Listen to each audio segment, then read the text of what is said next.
Welcome back. We're still in the court. The People's Democratic Party governorship candidate in Kano State, Abba Yusuf, has rejected the results of the governorship rerun held on March the 23rd in his state, and he says he will seek redress at the Election Petitions Tribunal. Mr. Yusuf is alleging that the rerun election conducted by the Independent National Electoral Commission was marred with violence and thuggery. The PDP governorship candidate is, however, optimistic that justice will be done with all the evidence he's provided to the tribunal. And the All Progressives Congress in Sokoto State and its governorship candidate Ahmed Aliyu have filed a petition at the Governorship Elections Petitions Tribunal challenging the election of Governor Aminu Tambuwal of the People's Democratic Party. A member of the APC legal team, Mr. Bashir Muazu Jodi, told Channels Television that they have over 40 witnesses to present at the court when the hearing of the case commences. He explains that there are many cogent grounds upon which the election of Governor Tambuwal is being challenged. Meanwhile, the court, not the apex one, has granted an ex parte order to allow the APC inspect the electoral materials used for the polls. The materials include various forms, ballot papers, and card reader machines, among others. And that's all from our Abuja studios. It's back to you now, Ijoma. Thanks a lot, Mark. The federal government is accusing the presidential candidate of the People's Democratic Party, Alhaji Atiku Abubakar, of overheating the polity as he allegedly asked the United States to stop recognizing the victory of President Buhari until the courts determine the petitions before it. The Minister of Information and Culture, Lai Mohammed, insists that the former vice president has hired a US-based lobbyist to persuade the American government not to recognize the re-election of President Buhari. He warns the former vice president to seek redress only through established legal processes, as the federal government will not fold its arms and watch the situation degenerate. Gentlemen, we are aware of media reports too that the failed PD presidential candidate on Wednesday distanced himself from the posters that are circulating in Abuja. He also reportedly denied hiring US lobbyists, claiming tongue-in-cheek that the APC fabricated the report. If the media reports are right, it means that the former vice president has suddenly realized the grave implication of his actions. Hence, has decided to beat a quick retreat before it is too late. Yes, Alhaji Atiku Abubakar has lost an election, but he will not be the first or the last person to lose an election. And he should realize that losing an election is not the end of the world. After all, Muhammad Buhari lost the election 3 times, and he won the 4th time. He has challenged the results of the election in court. That's just as well. He should stop overheating the polity and quit trying to instigate a political crisis in Nigeria. No citizen, no matter how highly placed, is above the laws of the land. Enough is enough.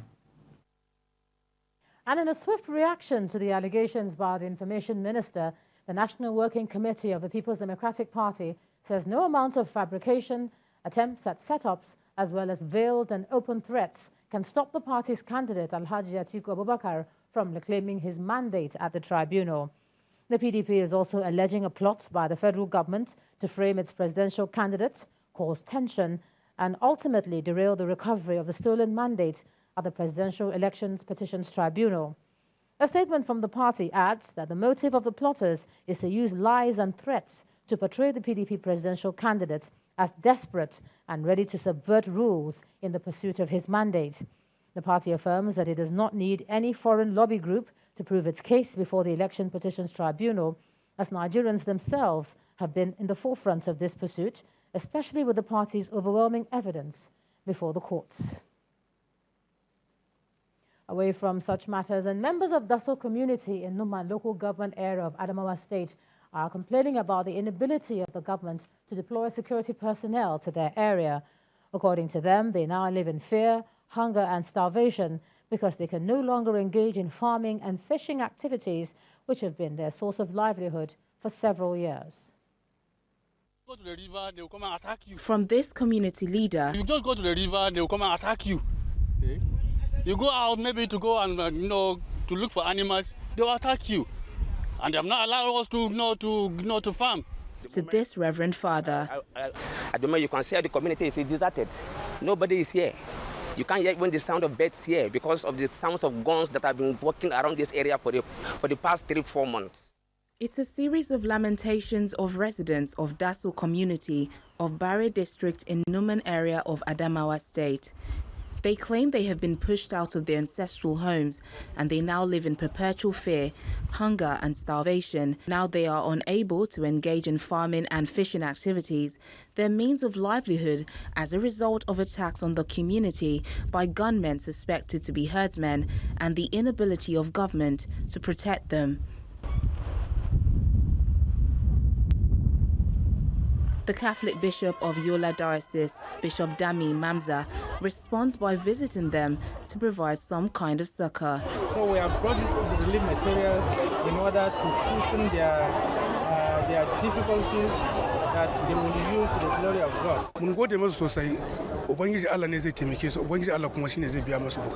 If we have good governance in place, these problems will be solved.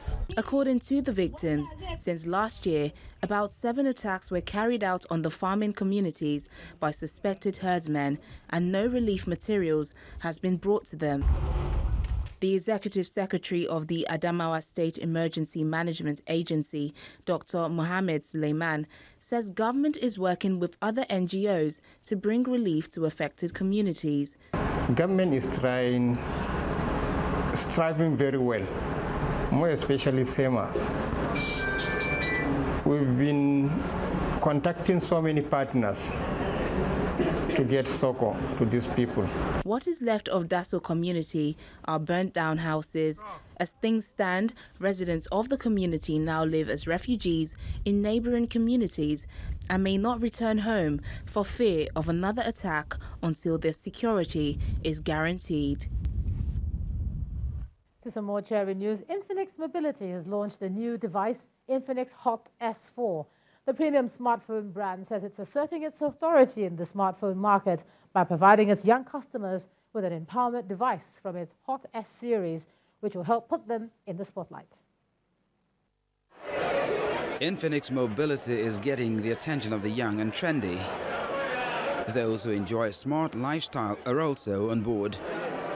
The smartphone manufacturer says the Infinix Hot S4 will empower its upwardly mobile users. Infinix Hot S4 comes with a 32-megapixel AI selfie and a triple rear camera for exquisite portrait images. The phone maker says it's good for show-off. Ladies and gentlemen,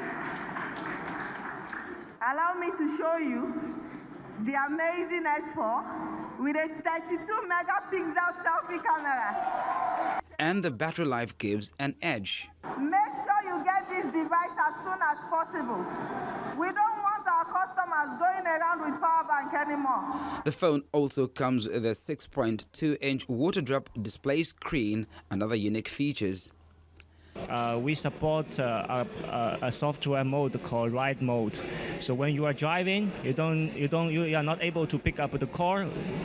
Somewhere it is illegal. So we have a function that will automatically remind the caller that I'm driving, I'm not able to get your call, answer your call, so I'll call you back later. Infinix S4 was designed basically to meet the target audience. It's simply about 32 in 1, which was created online about 32. Finally 32, it was in 4. So it's actually a 32 megapixel, which was designed just to tease our consumer online. It's just about the camera capacity of the phone, which is 32 megapixel AI selfie camera. Infinix Mobility also unveiled Hot 7 Pro at the well-attended launch in Lagos, promising to introduce new variants of the product into the market. We want our consumers to enjoy it and empower them to have a smart lifestyle. And with this once, we will bring another new device soon. If you want to get more details, you can follow us on our social media, Twitter, Instagram. Infinix Mobility is developing new features on mid-range and entry-level smartphones, targeting young and stylish users in emerging markets. For the rest of the business news now, here's Anne Wilder.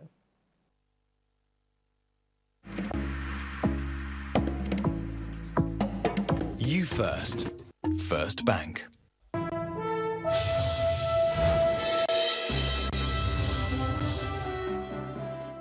Thanks a lot, Ijoma, and welcome to the world of business. The current investment strategy of Nigeria, which focuses more on investments in agriculture, healthcare, infrastructure, and petrochemical, are in line with the economic vision of President Muhammadu Buhari. And that's according to the Chief Executive Officer of Nigeria's Sovereign Investment Authority, Mr. Uche Orji.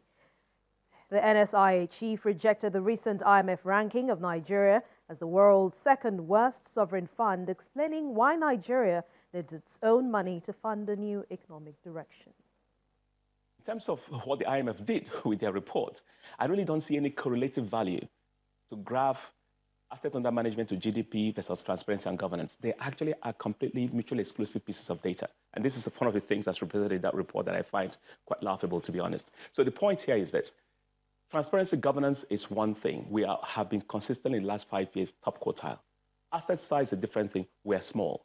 But the government has accepted to continue to contribute. All the engagements we've had with the government, and we're very pleased, actually, with the support we've received with the current administration across all tiers of the current administration, subnationals, National Assembly, and the presidency. There is a need to contribute in this fund. And I think people are beginning to see the value of it in the investments we have made in agriculture, in healthcare, in toll roads now, and some of the things we shall be doing very soon in gas diversification. We're very proud of where the fund is, and we believe that the future, quite frankly, is bright. We just need to be consistent.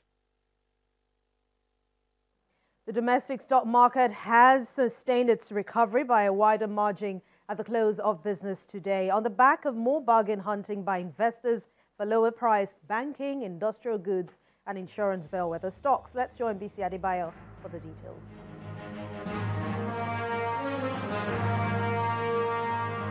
Hello and welcome to the Stock Markets Report. The Nigerian stocks seem to be crawling back out of the negative hole as the Bourse posts 2 consecutive gains after a string of losses that dragged the key indices into negative parameters since the start of April. The main index climbed 0.53% today, but still within the new level of 29,000, while the market value returns to the 11 trillion naira level. The banking sector led the positive reversals with an increase of 1.19%, followed by the insurance and industrial goods sectors. Zenith Bank tops the list of most actively traded stocks, posting over 45 million units of transactions. On the activity chart, total volume came in at over 224 million, worth 2.01 billion naira in 3,127 deals. And that's it on the Stock Market Report. I am BC Adebayo. Thank you, BC. Mixed sentiments have trailed global stock markets performance. Investors are still eyeing the start of the first quarter earnings season and the extension of Brexit deadline till the end of October. Let's see how the closing figures ended today.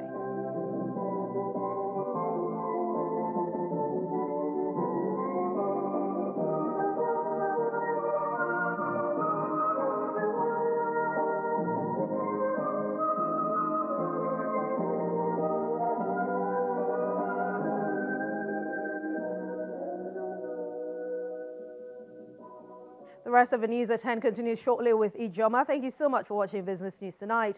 I'm Anne Nwawadu.